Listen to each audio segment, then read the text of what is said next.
Shit, man, you turned out the freaking lights.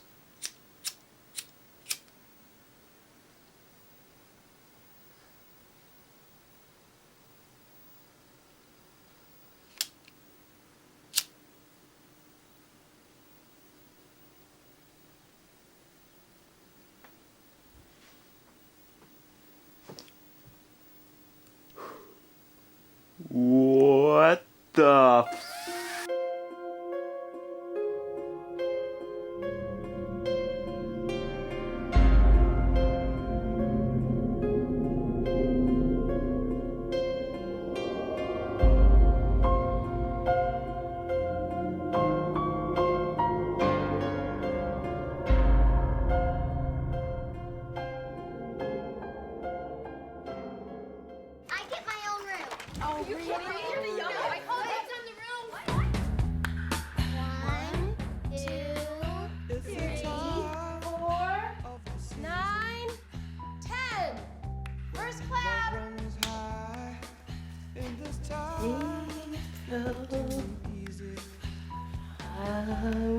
Let me try with pleasured hands.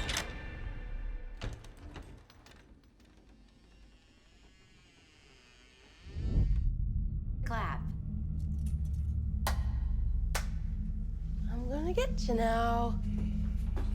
I can hear you breathing.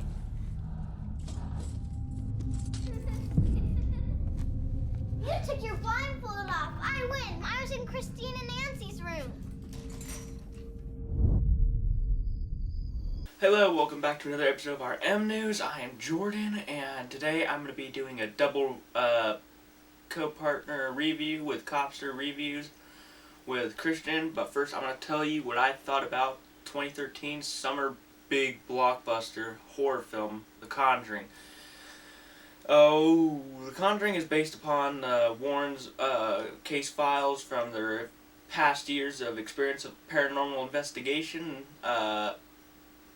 You know, it's based on a family that goes and moves into this new house, and you know, they're really pumped to get into it.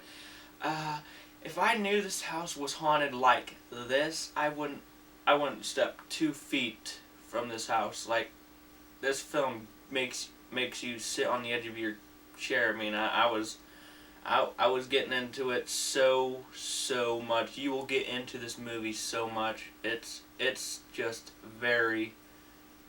Okay, the movie's gonna start out kind of slow, but then it's gonna build up to the biggest of all scares, and it's just well done. It's a well done directed film by James Wan, in my opinion. It's just, you know, it's not the cheap, cheesy scares you're used to back in, you know, with Dead Silence, or, you know, James Wan, he's outdone himself this time with The Conjuring. The Conjuring is so frightening, in my opinion. It's, you know, it's gonna bring James Wan's career straight up from what, you know, he's done in the past. I mean, Insidious was good, but it had its moments where I just thought, okay, it's probably a bit overdone, and I kind of want to see something, you know, maybe more frightening.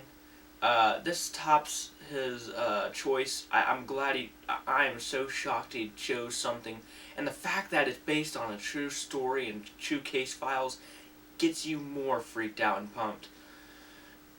You know, the Amityville Horror is based on true events, and this movie's going to be right up there with it. I don't know what I'd rather do, live in the Amityville Horror, or I'd rather live in this house. I don't know, because they're both so frightening. This one, in my opinion, I watched the Amityville Horror, and I must say that one did freak me out, but this one cuts the cake, man. This is just so. You know, there had its moments where it was, you know, I didn't really care, but that didn't care. I didn't care about that. If you're gonna go to the theaters this weekend, I suggest, you know, don't bring your little kids to this movie. Oh my God, you wouldn't want to do that. This film will give your kids a heart attack. This film has made people freak and cry in the theaters, and I tell you what, you know, it's no place for kids. But if you know, if you have a girl, or you have like someone you want to, or like at least above the age of 14 or 15, or, you know, go take him to see the freaking Conjuring. Don't go see anything else. Don't go see Pacific Rim, and that's hard for me to say. Go see the Conjuring. Conjuring is just, it's a decently long film, but the fact is, you will be freaked out. You won't be freaked out during this film, because there's not one moment you ain't gonna freak out. Like, you can't say you're gonna get scared. You can't say I can't. You know, this film ain't gonna do nothing to me. It's gonna do something to you, and it did something to me. And I had my fair share of horror films. I've had my fair share of getting creeped out by horror films. This tops most of them, because it did freak me out no matter what. I was, you know, 2013's had many good horror films. The Evil Dead remake, you know, there's been a few more, but, you know, I can't think of them on top of my head. But the Evil Dead, you know, okay, the Evil Dead, that was my favorite horror movie of the year so far. You know, the Evil Dead 2013 was just so much fun to watch if you're a horror fan. It had its disappointments, I'll be honest. I love the Evil Dead remake, I really do. It had its disappointments, because when I saw the trailer, I heard that song getting played, "We're Gonna Get You, Not Another Peep, Time to Go to Sleep."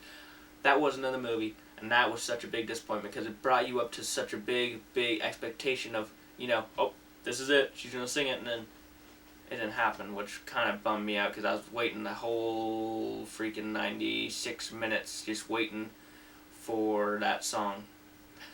But other than that, Evil Dead is a good movie. This one tops it a little bit.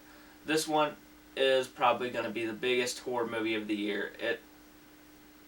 It's going to break records for how much times it's probably scared somebody.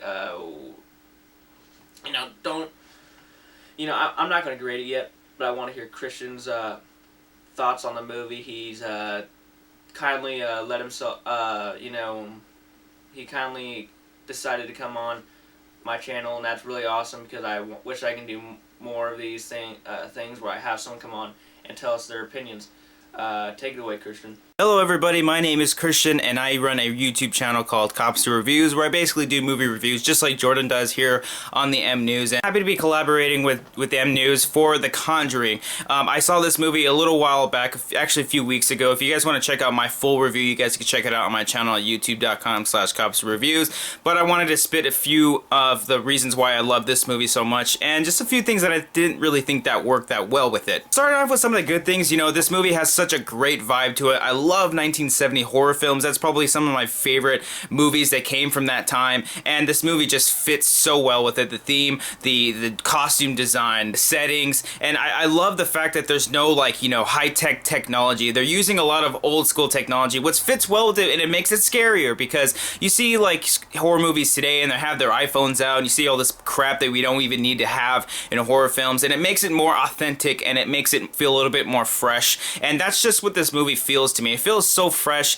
and though, you know, despite the fact that it is a movie we've kind of seen before, it's done in a really great way. I don't mind seeing things that I've seen over and over again in the movie theaters, as long as it's done, you know, effectively, and it's done a good job, and that's exactly what The Conjuring does. I love James Wan. I think he's a fantastic director, and I think he knows what he's doing with horror, and I saw that with Insidious. I do like Saw, and I think there's some cool things about Dead Silence. Not his best work, but anyways, The Conjuring is probably, you know, close to Insidious about being scary. I didn't think this movie was completely scary, but man, does it have some chilling moments. There is not a lot of scares in it, but when the scares happen, they are effective as hell, and they are horrifying to think about. They really stick with you, and James Wan really knows how to implement that fear driven within you, and just, you know, just to really stick with you after the movie theaters, and that's exactly what I want from a horror film. Some of the things that I don't like about this film, like I said, it is the same thing we have seen before, so there are certain elements that we've seen in this movie where the girl's legs are being pulled, or the birds flying outside the house. I just didn't like some of that stuff. I could have figured out a way to make this movie feel way more fresh than it already does. Scares are so awesome. The visuals, this movie looks beautiful. Patrick Wilson and Vera Farmiga have some of the greatest chemistry in horror movie history. In the end, I'm going to give The Conjuring a B. It is a solid horror film. Very good, especially for nowadays. 1975 to it, and the chemistry between Vera Farmiga and Patrick Wilson are really great. The scares are there, and, you know, I only had a few problems with it, but other than that, this is a good horror film. I definitely recommend people go check it out. Thank you, Jordan, for having me here and doing this collab review. And if you guys want to check out my channel, be sure to do that at youtube.com/Cobbster Reviews. Thank you guys for watching, and stay frosty.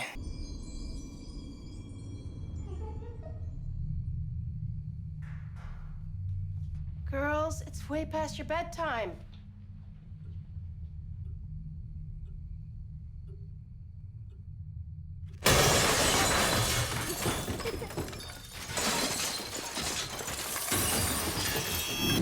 You know, I totally agree. I agree with his opinion. Full on. Like, yes, even I said, you know, there's some parts, you know, that, well, but it did, you know, you were expecting what you saw in the trailer, and it delivered what you thought it was going to be in the trailer. It is a frightening film, and I do recommend it, and I think Christian probably would agree after that nice review of his. He would recommend it too. It is probably going to be the most scariest film of this year. There's not one moment you ain't going to be frightened in this film. You know, now I'm going to grade it.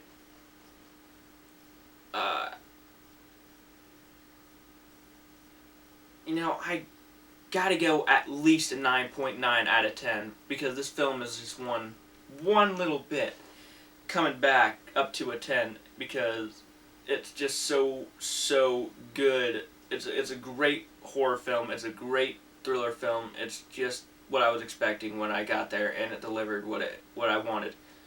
Yes, go see The Conjuring. If you love 70s like horror film, if you love, you know. And the best part is, agreed with Christian. It is a fresh movie. I was thinking in my head, you know, hey, there's probably not no more of those kind of Amityville horror houses left. There was. The Conjuring is a scary film. Period. It reminds me of, you know, a 70s horror film. Like if I sat down, turned off the lights, freaking played that sucker in the middle of the night, I wouldn't go to sleep. That's how freaky it is. Yeah, 9.9 out of 10. Like, comment, subscribe. Guys, tell me what you thought of The Conjuring. What would you grade it 0 out of 10? You know, go check out Cobbster reviews over with Christian. He has many good reviews out there. I do recommend his reviews. I do recommend The Conjuring. That is all for this review. Thanks for watching.